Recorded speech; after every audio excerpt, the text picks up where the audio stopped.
Shalom semua sahabat BMC dan kekasih Tuhan. Bagaimana kabarnya hari ini? Hari yang baru yang Tuhan berikan. Saya percaya semua dalam keadaan baik. Amin. Mari sama-sama kita bersaat teduh, kita berdoa. Kami bersyukur buat hari yang baru, pagi yang indah, yang luar biasa Engkau jadikan bagi kami. Kami siap menyongsong berkat-Mu di hari ini Tuhan. Dan kami rindu mendengarkan kebenaran firman-Mu yang menuntun, yang membimbing langkah hidup kami. Sehingga kami sungguh-sungguh berjalan dengan hikmat Allah. Terima kasih Tuhan, sertai dan urapi setiap kami. Di dalam nama Tuhan Yesus, haleluya, amin. Masih tentang Wisdom Series saudara. Kita belajar bagaimana hikmat Tuhan itu harus ada di dalam setiap orang percaya. Karena kita sangat membutuhkan hikmat Tuhan. Sangat penting buat setiap orang percaya berjalan bersama tuntunan atau hikmat Tuhan. Kita baca satu ayat di Amsal 2 ayat yang ke-6. Dalam versi BIMK berkata seperti ini. Tuhanlah yang memberikan hikmat. Dari dialah manusia mendapat pengetahuan dan pengertian. Kalau kita bertanya dari mana sih datangnya hikmat? Firman Allah jelas mengatakan bahwa Tuhanlah yang memberikan hikmat. Sumbernya hikmat itu dari Tuhan, saudara. Hikmat, kebijaksanaan, pengertian datangnya daripada Tuhan. Hikmat datang bukan dari horoskop, bukan dari show, saudara.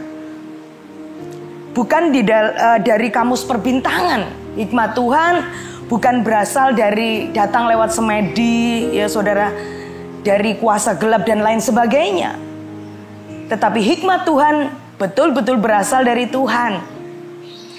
Sekarang pertanyaannya, apakah kita sebagai manusia biasa bisa mendapatkan hikmat Tuhan? Bu, IQ saya kurang tinggi. Saya ini punya kepandaian yang pas-pasan. Saudara, hikmat itu berasal dari Tuhan. Tuhan yang mengaruniakan, Tuhan yang memberikan. Tidak peduli saudara IQ-nya congkok ya saudara ya, otaknya ndak encer, tetapi percayalah hikmat itu datangnya dari Tuhan. Salomo adalah seorang yang biasa. Dia bukan manusia super. Tetapi dia mengakui bahwa dia orang yang belum berpengalaman. Dia anak seorang raja yang besar. Dia melihat kehebatan Daud, keberhasilan ayahnya. Tetapi dia juga melihat kebaikan, kejujuran, takut akan Allah.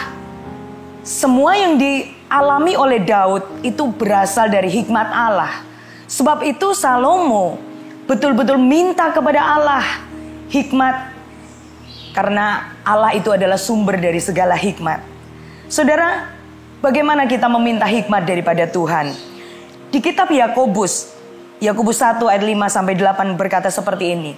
Tetapi apabila di antara kamu ada yang kekurangan hikmat, hendaklah ia memintakannya kepada Allah, yang memberikan kepada semua orang dengan murah hati dan dengan tidak membangkit-bangkit. Maka hal itu akan diberikan kepadanya. Hendaklah ia memintanya dalam iman dan sama sekali jangan bimbang. Sebab orang yang bimbang sama dengan gelombang laut yang diombang-ambingkan kian kemari oleh angin. Orang yang demikian janganlah mengira bahwa ia akan menerima sesuatu dari Tuhan. Sebab orang yang memendua hati tidak akan tenang dalam hidupnya. Amin saudara. Kita bisa minta hikmat. Karena Allah lah yang memberikan hikmat kepada kita. Hikmat Allah diberikan dengan cuma-cuma, dengan murah hati dikatakan Allah, tidak membangkit-bangkit. Dia gak pernah ungkit-ungkit apa yang dia berikan kepada manusia saudara. Tetapi minta kepada Allah dengan iman, dengan penuh percaya, jangan bimbang. Dan satu hal yang Tuhan katakan, dia berkata, minta hikmat dengan percaya dan jangan mendua hati. Saudara, kenapa ada orang yang selalu gagal di dalam hidupnya? Karena dia juga minta pertolongan kepada Allah, hikmat Allah. Tetapi dia juga minta pertolongan kepada dukun-dukun, saudara, kepada kuasa gelap. Itu namanya mendua hati. Ada orang yang minta hikmat Allah, tetapi dia juga minta nasihat kepada hamba-hamba Tuhan yang dikultuskan, ngefans kepada salah seorang hamba Tuhan. Itu juga mendua hati.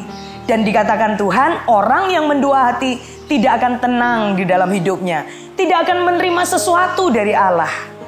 Ingat saudara, hikmat itu dikatakan di 2 Timotius 3 ayat 15, ingatlah juga bahwa dari kecil engkau sudah mengenal kitab suci yang dapat memberi hikmat kepadamu, menuntun engkau kepada keselamatan oleh iman kepada Kristus Yesus.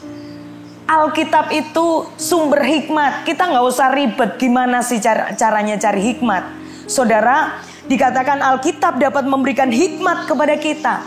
Apapun masalah dan pergumulan kehidupan kita, jawabannya komplit di Alkitab, saudara. Maka dari itu cintai firman Tuhan. Jangan pernah menolak firman. Siapapun yang mengajarkan firman kepadamu, kalau itu sumbernya betul-betul kebenaran, betul-betul yang diajarkan adalah Alkitab firman Allah, lakukan dengan setia. Tidak usah pakai alasan, tidak usah pakai menolak, tetapi lakukan dengan setia. Maka firman-Nya, hikmat daripada Allah akan memenuhi dan menuntun seluruh kehidupanmu. Amin saudara, mari kita berdoa.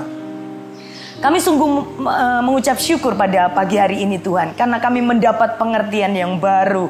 Sungguh dari Engkau asalnya hikmat, karena Engkau sumber dari segala hikmat itu Tuhan. Sebab itu pagi ini kami rindu untuk mencintai firman-Mu, mencintai kebenaran-Mu, mengenal Engkau lewat kebenaran-Mu. Karena kami percaya Alkitab adalah jawaban dari segala macam persoalan kehidupan kami Tuhan. Diberkatilah setiap kami yang mendengar. Pagi ini biarlah kami mengandalkan hikmat yang daripada-Mu lewat Alkitab atau firman Tuhan.